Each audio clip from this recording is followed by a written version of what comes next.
Kasba Genesis হাসপাতাল স্বাস্থ্য দফতরকে অবিলম্বে এই হাসপাতালের লাইসেন্স বাতিলের নির্দেশ দিয়েছে স্বাস্থ্য কমিশন। কিন্তু কি এমন হলো যে এরকম নির্দেশ দেওয়া হলো? অভিজিৎ রয়েছে সঙ্গে, কথা বলবো।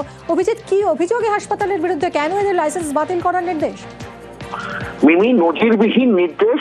গত ডিসেম্বর মাসে বন্দনা ঘোষ নামে এক রোগী এবং তার পরিবার যেটা অভিযোগ করেছিল, এই কসবা জেনেসিস হাসপাতালে তাদেরকে নানান ভাবে তাদের থেকে টাকা বেশি নেওয়া হয়েছে এবং বিভিন্ন বিল যা রেট তার থেকে অনেক বেশি নেওয়া হয়েছে এবং একই সঙ্গে অপ্রয়োজনীয় নানান রকম টেস্ট করা, এই নিয়ে তারা রাজ্য স্বাস্থ্য কমিশন অভিযোগ করে এবং সেই অভিযোগের পরিপ্রেক্ষিতে রাজ্য স্বাস্থ্য কমিশন সমস্ত কিছু বিচার করে হাসপাতাল কর্তৃপক্ষকে রোগীর পরিবারকে 3,68,889 টাকা ফেরত দেওয়ার নির্দেশ দেয়। কিন্তু সেই নির্দেশ অধরা রয়ে যায়, কারণ দীর্ঘদিন ধরে বারবার করে মেল করলে, চিঠি দিলে তার কোনো রকম জবাব পাওয়া যায়নি এবং রোগীর পরিবার তারা কোন এক পয়সা পায়নি। এবং আজকে শেষ শুনানি ছিল এবং সেখানেও বারবার করে হাসপাতাল কর্তৃপক্ষকে আবেদন করা হয়েছিল যে তারা যেন হাজির থাকে। তারা আজকে হাজির ছিল না।